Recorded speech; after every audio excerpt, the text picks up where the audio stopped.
Dear students, आज हम प्रधानमंत्री और राष्ट्रपति के संबंधों का अध्ययन करेंगे। देखिए, संविधान ने प्रधानमंत्री को मंत्रिमंडल तथा राष्ट्रपति के बीच संबंध स्थापित करने वाले पदाधिकारी की भूमिका प्रदान की है। इस संबंध में अनुच्छेद 78 में प्रधानमंत्री के 3 कर्तव्य बताए गए हैं। संघ के प्रशासन तथा कानून निर्माण से संबंधित विधेयकों के विषय में मंत्रिपरिषद के निर्णयों की राष्ट्रपति को सूचना देना।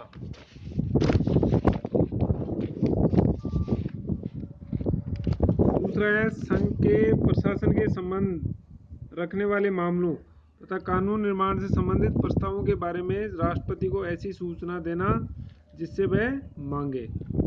यदि राष्ट्रपति ऐसा चाहे तो मंत्रिपरिषद के विचार के लिए ऐसा कोई मामला रखना जिस पर कोई मंत्री ने अपना निर्णय ले लिया है परंतु जिस पर मंत्रिपरिषद ने अब तक कोई निर्णय नहीं लिया है। ये अनुच्छेद 78 में 3 कर्तव्य बताए गए हैं। यानी संघ के जो भी हैं, केंद्र के कानून, प्रशासन, निर्माण संबंधित विधेयकों के निर्णयों के बारे में राष्ट्रपति को अवगत करवाना, कानून निर्माण प्रस्ताव के बारे में राष्ट्रपति को सूचना देना, और किसी मंत्री ने किसी विषय पर विचार कर लिया और स्वयं निर्णय ले लिया परंतु जिस पर मंत्रिपरिषद ने कोई निर्णय नहीं लिया उसको मंत्रिपरिषद के सामने रखवाना। ये राष्ट्रपति प्रधानमंत्री के बीच में संबंध है। सार्वजनिक महत्व के मामलों पर राष्ट्रपति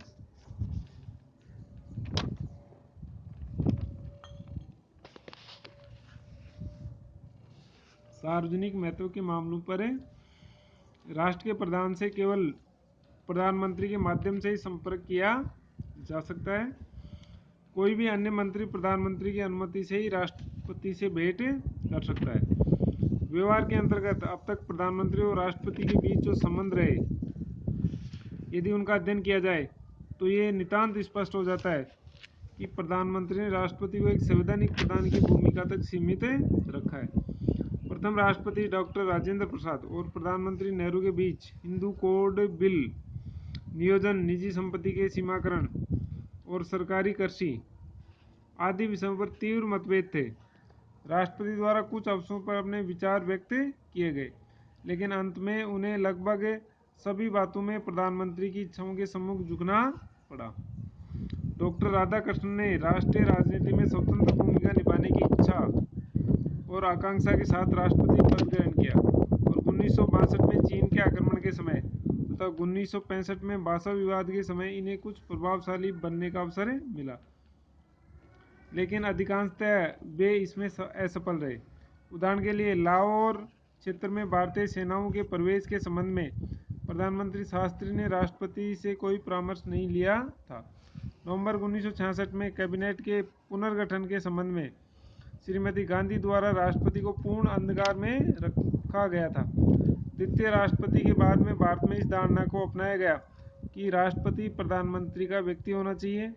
तीसरे, चौथे और पांचवें राष्ट्रपति प्रधानमंत्री के निजी प्रयासों के फलस्वरूप अपने पद पर आसीन हुए और उनके द्वारा अपने कार्यकाल में प्रधानमंत्री की प्रत्येक इच्छा को सिरोधार्य किया गया।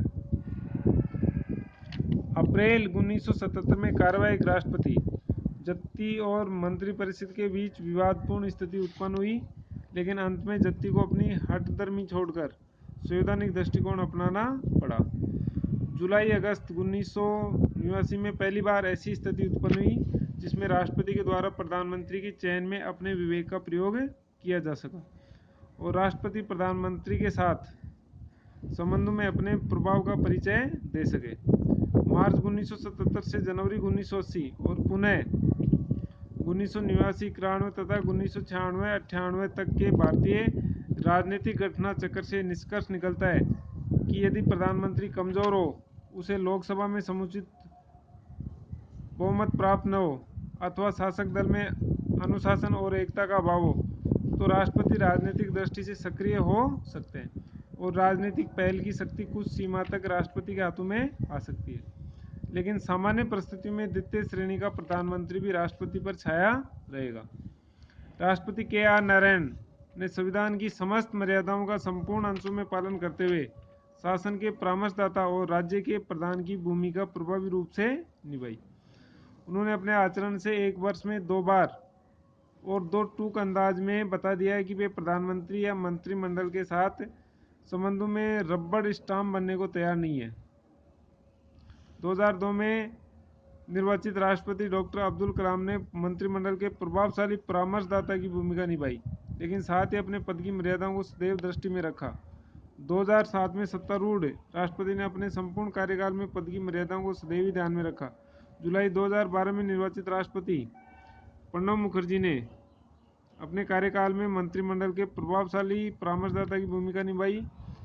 प्रधानमंत्री नरेंद्र मोदी के साथ उनके वैचारिक और दरगत पृष्ठभूमि में के अंतर रहे, तथापि उन्होंने एक राजनेता की तरह आचरण करते हुए मतभेदों को खुले तौर पर कभी उजागर नहीं होने दिया। प्रधानमंत्री नरेंद्र मोदी ने स्पष्ट स्वीकार किया कि राष्ट्रपति प्रणब मुखर्जी ने एक पिता की तरह उनका पग पग पर मार्गदर्शन किया। प्रधानमंत्री नरेंद्र मोदी की प्रशंसा करते हुए राष्ट्रपति प्रणब मुखर्जी ने कहा कि प्रधानमंत्री ने हर स्तर पर उन्हें सहयोग दिया।